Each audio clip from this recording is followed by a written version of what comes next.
Amidst the disaster that's facing the nation now, with most of the country locked down or suffering other restrictions due to the Prime Minister's failure on vaccines and quarantine, we've heard a day of demented and often deluded government speakers telling us that somehow the government's failure is Labor's fault.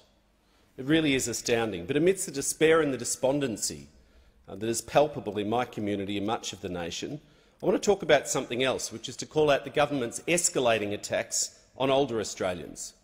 We've had 8 years of attacks, budget after budget, on pensioners from this government.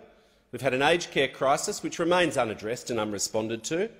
We've had Medicare rebates cut for a critical hip, hand and shoulder surgeries, snuck in under the cover of COVID for July the 1st, and they now want to force aged pensioners onto the cashless debit card, the cashless pension card.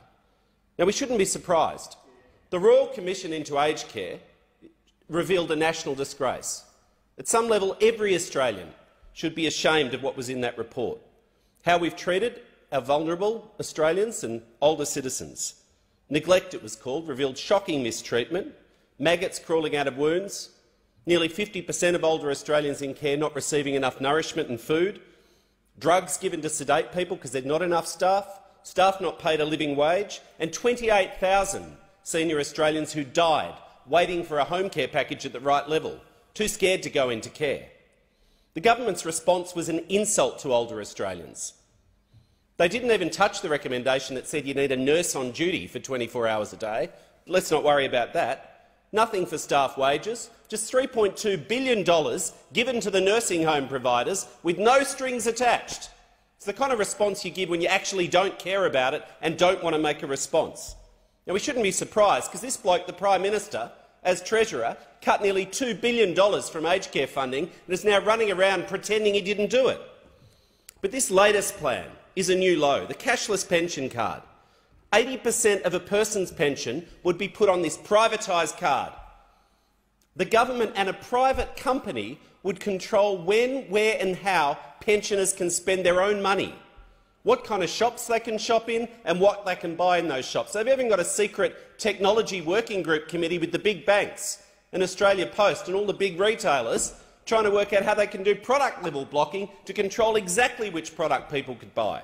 It's disgraceful. Pensioners would only be able to shop at shops approved by the government.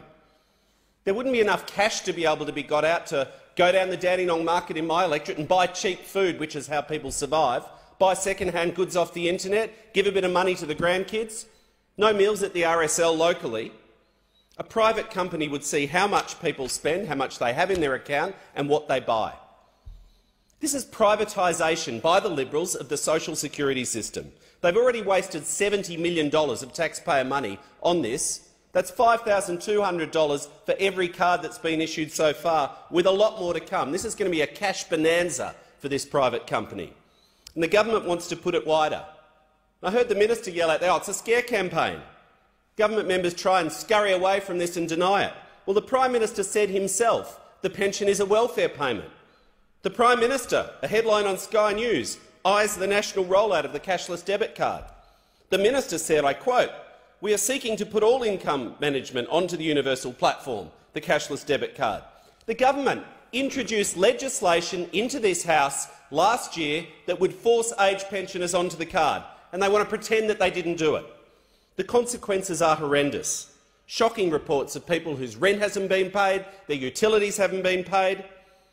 The shocking tale from the member for Gilmore of a woman who literally had to ring the private company to beg for permission to be able to shop at a shop that sold a bra the right size for her, and then she had to send photos of it in for the audit. Disgraceful. This is a Liberal agenda to expand this scheme. Labor will fight the government's plan.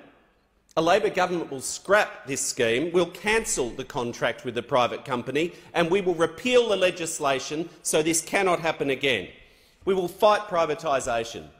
And as I said, it comes on 8 years of attacks, every budget, budget after budget from the Liberals, attacking aged pensioners. Last year they froze the pension, not even 5 cents increase.